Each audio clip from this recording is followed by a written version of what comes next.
சோகமான செய்தி வெளியே இருக்கு. நிறைய மொழி படங்கள்ல நடிச்சிருக்காங்க. இதுவரைக்கும் 600க்கும் மேற்பட்ட திரைப்படங்கள்ல நடிச்சிருக்காங்க. இவங்களுக்கு நல்ல வரவேற்பு கிடைச்சிருக்கு அப்படின்ட்டே சொல்லலாம். சேலம் மாவட்டத்தை அடுத்த அரிசிபாளையத்தை சேர்ந்தவங்க தான் சகுந்தலா.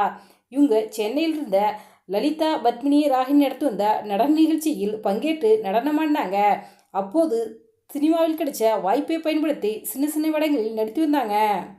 1960ஆம் ஆண்டு ஜெய்சங்கர் நடிப்பில் வெளியான சிஐடி சங்கர் திரைப்படத்தின் மூலமாக தமிழ் சினிமாவிற்கு நடிகையாக அறிமுகமானவங்க தான் சகுந்தலா.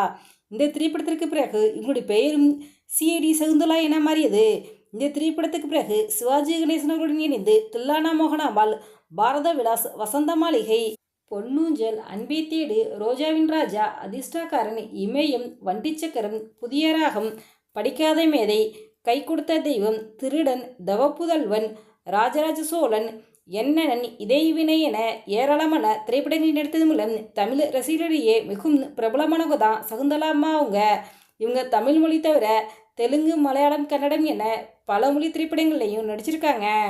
டான்சராக திரையுலகில் அறிமுகமாகி அதன் பிறகு குணச்சித்திர நடிகையாகவும் கதாநாயகியாகவும் பல திரைப்படங்களில் நடித்து ரசிகர்களின் மனதில் கொள்ளை கொண்டவங்க தான் நடிகை சகுந்தலா அம்மா அவங்க.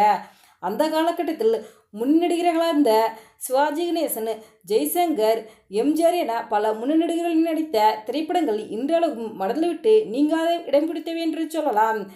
தன்னுடைய தனித்துவமான நடிப்பின் மூலமாக ஆயிரக்கணக்கான ரசிகர்களின் மனதில் கொள்ளை கொண்டவங்க தான் நடிகை சகுந்தலா அம்மா அவங்க.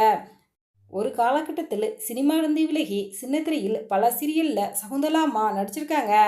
நடிகர் சங்கத்தில் செயற்குழு உறுப்பினராகவும் சகுந்தலா அம்மா பதவி வகித்திருக்காங்க. சில ஆண்டுகளுக்கு முன்பு நடிப்பிலிருந்து ஒதுங்கி பெங்களூரில் இருந்த தன்னுடன் மகளுடன் சகுந்தலா அம்மா வாழ்ந்து வந்தாங்க. இந்த நிலையில் சகுந்தலா அம்மாவுக்கு நேற்று திடீரென உடல்நலக்குறைவு ஏற்பட்டிருக்கு. பெங்களூரில் உள்ள தனியார் மருத்துவமனையில் அனுமதிக்கப்பட்டு சிகிச்சை பெற்று வந்த சகுந்தலா அம்மா அவங்க இப்போ சிகிச்சை பலனின்றி காலமாயிருக்காங்க. 84 வயதாகும் சகுந்தலா அம்மா காலமான செய்தி வெளியாகி திரைப்பிரபலங்களுக்கும் ரசிகர்களுக்கும் அதிர்ச்சியும் சோகத்தையும் ஏற்படுத்தியிருக்கு.